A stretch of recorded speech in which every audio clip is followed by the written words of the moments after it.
दिल्ली और गुजरात में जिस तरह का चुनावी माहौल बना हुआ है एमसीडी के चुनाव में और गुजरात विधानसभा के चुनाव में, उससे भारतीय जनता पार्टी इतनी बुरी तरह से बौखला गई है कि वो अब अपनी साजिशों से ऊपर उठकर, अपने षड्यंत्रों से ऊपर उठकर हत्या के मंसूबे बनाने लगी है। इन्होंने इस चुनाव से पहले अरविंद केजरीवाल जी को बदनाम करने की खूब कोशिश की, तरह तरह के बयान देकर, गाली गलौज करके खूब उनको मोरल डाउन करने से लेके उनको नीचे लाने की बहुत कोशिश की इन्होंने, लेकिन ये किसी भी कोशिश में कामयाब नहीं हुए। तो कल मनोज तिवारी जी ने एक तरह से धमकी दी है केजरीवाल जी को, और मनोज तिवारी जी की उस धमकी से साफ हो जा रहा है कि भारतीय जनता पार्टी अरविंद केजरीवाल जी की हत्या करने की साजिश कर रही है।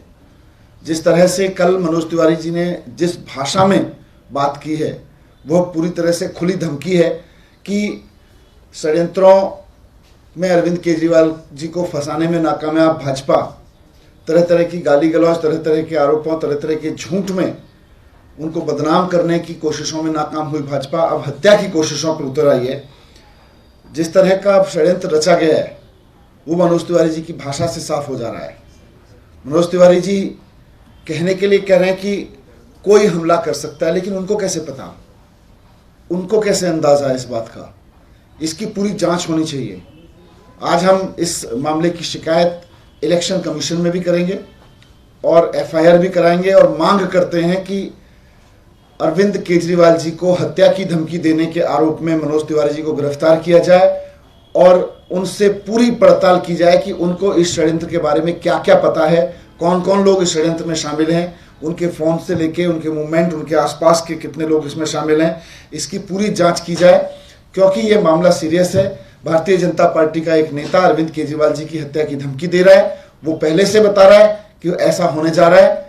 इसकी पूरी जांच होनी चाहिए। आज अरविंद केजरीवाल देश में एक बहुत लोकप्रिय नेता हैं, वो एक काम करने वाले मुख्यमंत्री के रूप में जाने जाते हैं। लोग उनको इस रूप में देखते हैं कि ये व्यक्ति जो कहता है वो करके दिखाता है। इसकी राजनीति में चोरी चकारी की गुंजाइश नहीं है, धोखा देने की गुंजाइश नहीं है।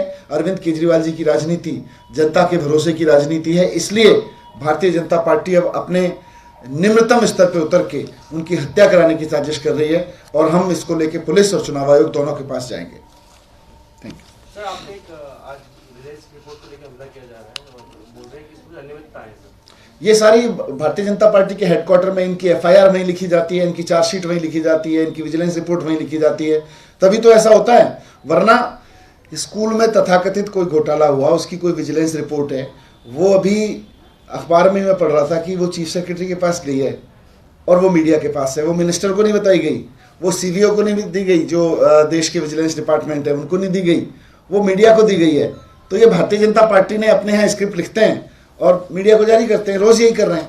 सर, कल आपके कार्यकर्ता हैं संदीप भारद्वाज, उनकी डेथ हुई है और अब एक तरह से बीजेपी इकोसिस्टम इस बात को पुश कर रहा है कि टिकट के दावेदार थे और उस वजह से, क्योंकि टिकट नहीं मिला, इस वजह से सुसाइड हुआ है। बहुत दुखद है। संदीप जी मेरे भी करीबी थे और ट्रेड विंग में काफ़ी अहम भूमिका निभाते थे, लेकिन इस तरह से टिकट से नहीं जोड़ सकते इसको, ये गलत कर रहे हैं।